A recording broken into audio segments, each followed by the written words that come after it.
Hello friends, I am doctor Swati और आज के वीडियो में हम भारतीय राजनीतिक व्यवस्था के कुछ मोस्ट इम्पॉर्टेंट क्वेश्चन सॉल्व करेंगे।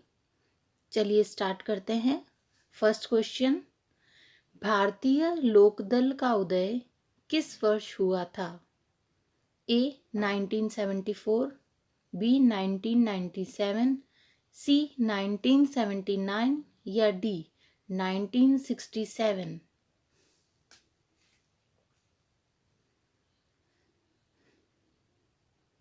इसका राइट आंसर है ए 1974। देखिए 1974 में भारतीय लोकदल का गठन किया गया था और ये उस समय एक बहुत ही इम्पोर्टेंट घटना थी क्योंकि तत्कालीन समय में इसके गठन का आधार क्या था?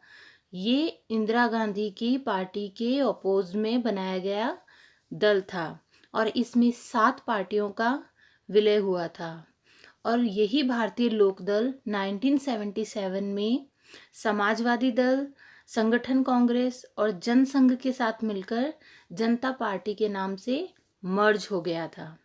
नेक्स्ट क्वेश्चन, किस दल के गठन का आधार सोवियत संघ के संशोधनवाद का विरोध था? जनता दल, भारतीय साम्यवादी दल, मार्क्सवादी कम्युनिस्ट पार्टी या कांग्रेस?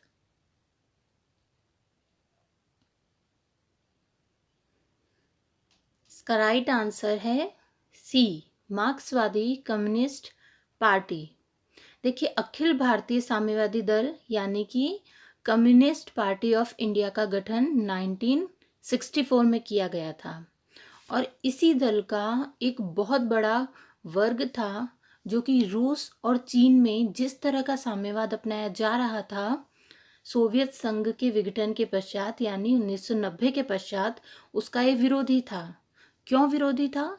क्योंकि रूस और चीन के अंदर उन देशों ने अपनी तात्कालिक परिस्थितियों के अनुसार साम्यवाद में परिवर्तन कर लिया था, उसे अपनी आवश्यकताओं के अनुसार मॉडिफाई कर लिया था। तो इस तरह से वो चिरसम्मत साम्यवाद से बहुत ही परिवर्तित रूप में दिख रहा था और ये जो वर्ग था वो इसी संशोधनवाद का विरोधी था। इसीलिए कम्युनिस्ट पार्टी ऑफ इंडिया के एक बहुत बड़े वर्ग ने मार्क्सवादी कम्युनिस्ट पार्टी के रूप में एक नए दल का गठन किया था और इस वर्ग ने जो चिरसम्मत मार्क्सवाद था और लेनिनवाद था उसके प्रति अपनी आस्था दिखाई थी।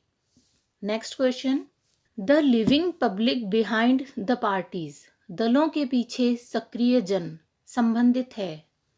हित समूह, अभिजन वर्ग, सरकार, राजनीतिक दल?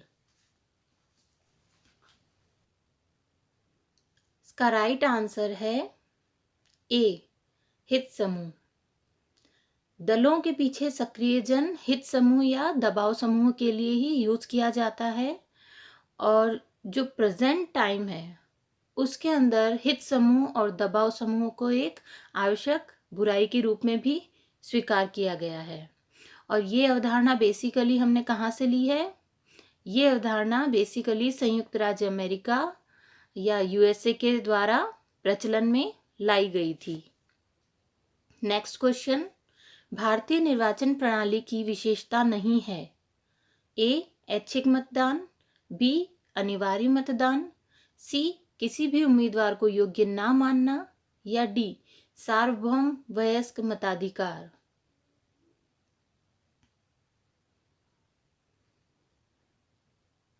इसका राइट आंसर है आंसर बी, अनिवार्य मतदान। देखिए भारतीय निर्वाचन प्रणाली में जो मतदान की व्यवस्था की गई है वो ऐच्छिक मतदान की व्यवस्था है, अनिवार्य मतदान की नहीं है कि अगर वह मतदान नहीं करेगा तो उस व्यक्ति को दंडित करने के लिए या उसे सजा देने के लिए कानून में या हमारी विधि में किसी भी तरह का कोई उपबंध नहीं रखा गया है।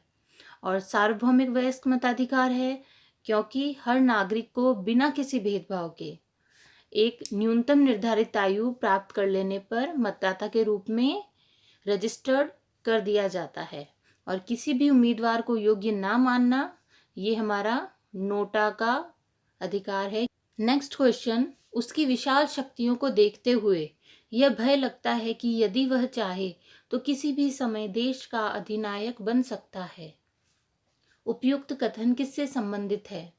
ए राष्ट्रपति, बी लोकसभा का अध्यक्ष, सी प्रधानमंत्री या डी न्यायालय के न्यायाधीश।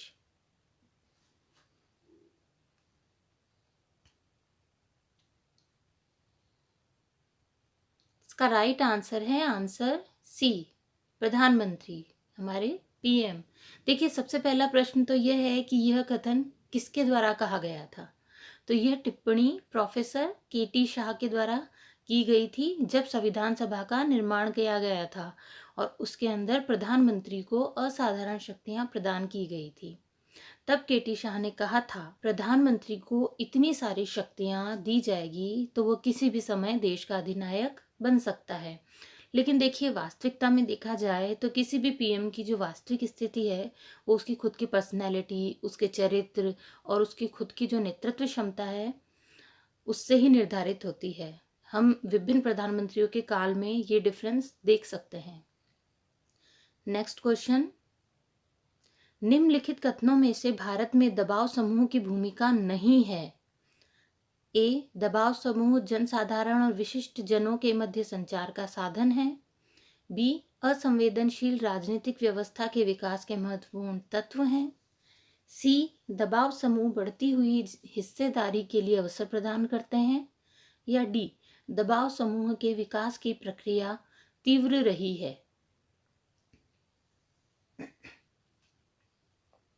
इसका राइट आंसर है आंसर डी।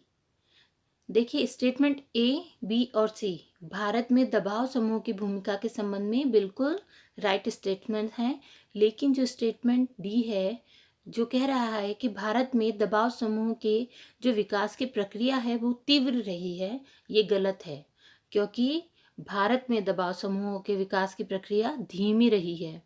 देखिए, भारत में दबाव समूह हैं, नो डाउट हैं और उनका काफ़ी महत्व भी है, लेकिन वेस्टर्न कंट्रीज़ में ये जो प्रेशर ग्रुप्स हैं जितने ज़्यादा डेवलप हो चुके हैं वैसा डेवलपमेंट भारत में इन प्रेशर ग्रुप्स का नहीं हुआ है और इनके विकास की प्रक्रिया भी धीमी रही है। नेक्स्ट क्वेश्चन, भारतीय राजनीतिक व्यवस्था की शैलियों को 3 प्रमुख भाषाओं की संज्ञा किसके द्वारा प्रदान की गई है? A, Rajni Kothari, B, Morris Jones, C, Kamla Devi या डी, अमर्त्य सेन।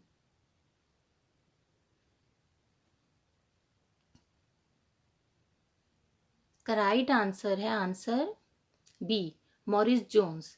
देखिए, मॉरिस जोन्स ने भारतीय राजनीतिक व्यवस्था की शैलियों को 3 प्रमुख भाषाओं के रूप में बताया है और उनके अनुसार जो इंडिया का पॉलिटिकल कल्चर है इसकी 3 मेन भाषा अथवा शैलियाँ होती हैं वही उसके पॉलिटिकल कल्चर को निर्धारित करती हैं।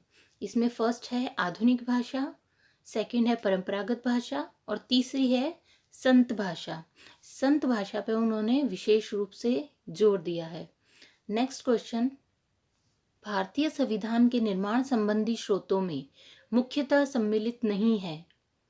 ए, विश्व के विभिन्न संविधान, बी, 1935 का भारतीय शासन अधिनियम, सी, 1927 की नेहरू रिपोर्ट या डी, कैबिनेट मिशन योजना।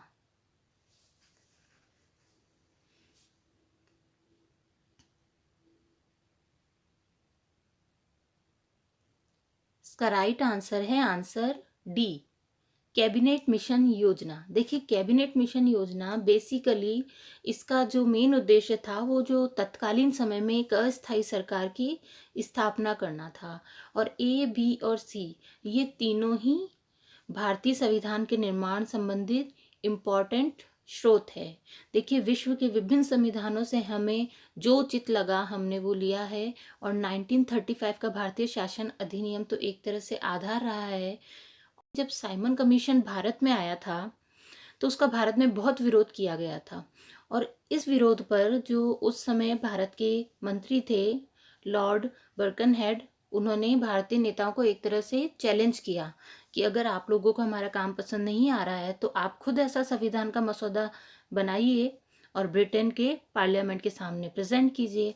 तो इस चुनौती को स्वीकार करते हुए पंडित मोतीलाल नेहरू ने एक 9 सदस्यीय समिति बनाई थी और उसे ही नेहरू रिपोर्ट कहा जाता है, जो कि भारतीय संविधान के मुख्य स्रोतों में सम्मिलित है। नेक्स्ट क्वेश्चन, केंद्र व राज्यों के मध्य वित्त का बंटवारा किसकी सिफारिश पर होता है? ए वित्त मंत्रालय, बी वित्त आयोग, सी रिजर्व बैंक ऑफ इंडिया या डी नाबार्ड।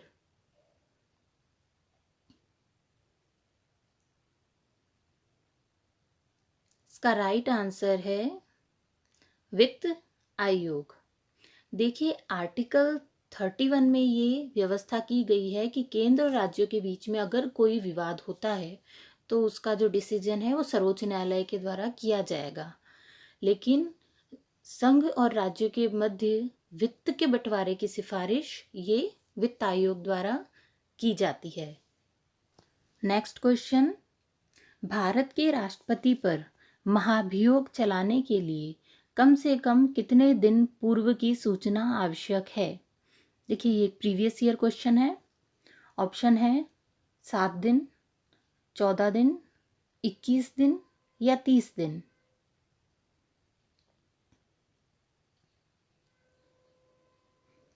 इसका राइट आंसर है आंसर बी, यानी कि 14 दिन। देखिए 14 दिन की एडवांस सूचना के साथ इस संकल्प पर सदन की जो कुल सदस्य संख्या है उसके कम से कम 1/4 सदस्यों के हस्ताक्षर भी होने चाहिए। अगर आपको वीडियो पसंद आया हो तो please like, subscribe and share my channel and press the bell icon, ताकि आपको आने वाले वीडियोस का नोटिफिकेशन टाइम से मिल सके।